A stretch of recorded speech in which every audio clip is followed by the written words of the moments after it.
Bapak, Ibu, saudara-saudari, dan anak-anakku yang terkasih dalam Tuhan, selamat pagi dan selamat bertemu kembali dengan program Sapaan Tuhan Tiap Pagi, Satu Hati dari GKJ Condong Catur edisi Jumat 28 Agustus 2020 yang pagi ini akan mengambil tema Ketika Dosa Terasa Nikmat, dan bacaan yang mendasari renungan kita pagi hari ini diambil dari Galatia 5 ayat 1 sampai dengan 3. Sebelum dimulai pembacaan dan renungan, marilah kita berdoa terlebih dahulu.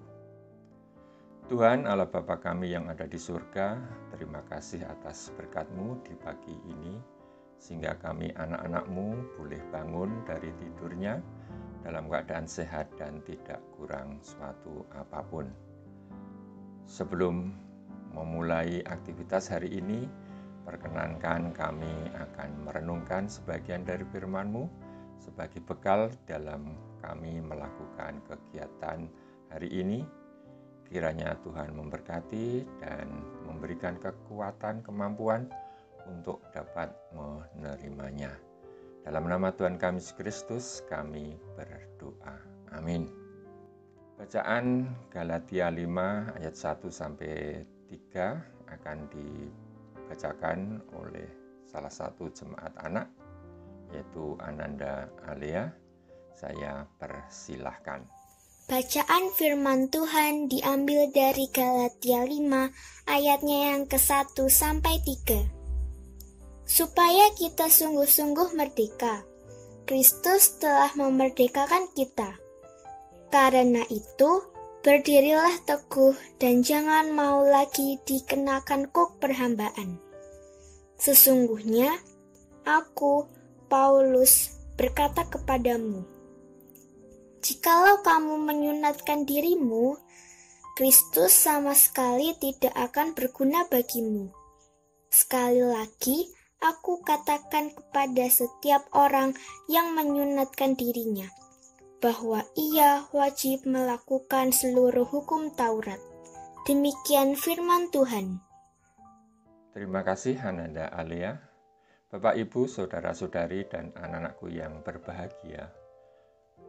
Pernahkah kita mendengar ungkapan dalam bahasa Jawa, Deso Mowo Coro? Apa artinya?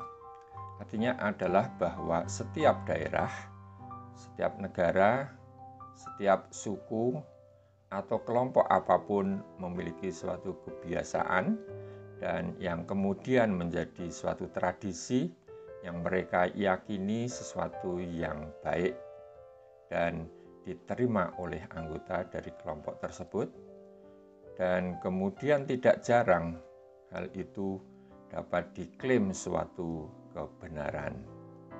Dengan demikian, ketika ada pendatang baru yang akan mengubah kebiasaan itu, akan dimusuhi dan dapat menimbulkan pertentangan karena kenyamanan dan kenikmatan yang sudah didapatkan selama ini menjadi terusik. Permasalahannya adalah ketika kebiasaan yang dianggap benar itu sesungguhnya tidak benar atau berbuat dosa di mata Tuhan, maka kita harus menyadari dan harus paham tentang itu. Kita dapat memberi dan mencari satu contoh hal tersebut, misalkan hal yang kita anggap tidak benar atau berbuat dosa dan kita lakukan karena merasa nikmat dan senang. Contoh sederhana misalnya ngerasani atau ngerumpi, menjelek-menjelekkan teman lain, menyakiti orang lain, korupsi, dan lain sebagainya. Kebiasaan itu memang menyenangkan dan nikmat bagi diri kita atau kelompok kita sendiri, tetapi dapat merugikan bagi orang lain. Ibu, bapak, saudara-saudari, dan anak-anakku yang terkasih, memang dalam Galatia 5 ayat 1 kita dinasihati untuk dapat merdeka dan bebas melakukan kebiasaan atau tradisi apapun bagi kita sehari-hari. Tetapi yang tidak boleh lupa adalah kemerdekaan itu bukan diperhamba oleh dosa. Bukan kemerdekaan yang menghasilkan kebiasaan berbuat dosa, melainkan kemerdekaan yang harus dilandasi atau didasari dengan kebenaran firman Tuhan.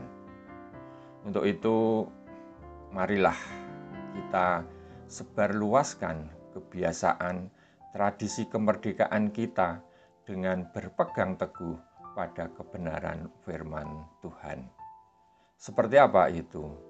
Kemerdekaan kita harus dapat mendatangkan welas asih, mendatangkan kebahagiaan, mendatangkan kedamaian dan kesejahteraan, bukan hanya bagi kita sendiri, bagi keluarga kita, bagi kelompok kita, tetapi bagi sesama umat manusia di sekitar kita ataupun dimanapun berada, dan terlebih-lebih juga bagi lingkungan kita. Amin. Mari kita berdoa. Terima kasih Tuhan, Engkau telah membekali kami dengan firman-Mu. Berkati dan tuntunlah kehidupan kami hari ini, agar kami mampu mentradisikan kemerdekaan yang dilandasi firman-Mu, yang dapat mendatangkan kedamaian, kebahagiaan dan kesejahteraan bagi sesama kami dan lingkungan kami. Dalam nama Tuhan kami Yesus Kristus, kami berdoa dan bersyukur. Amin.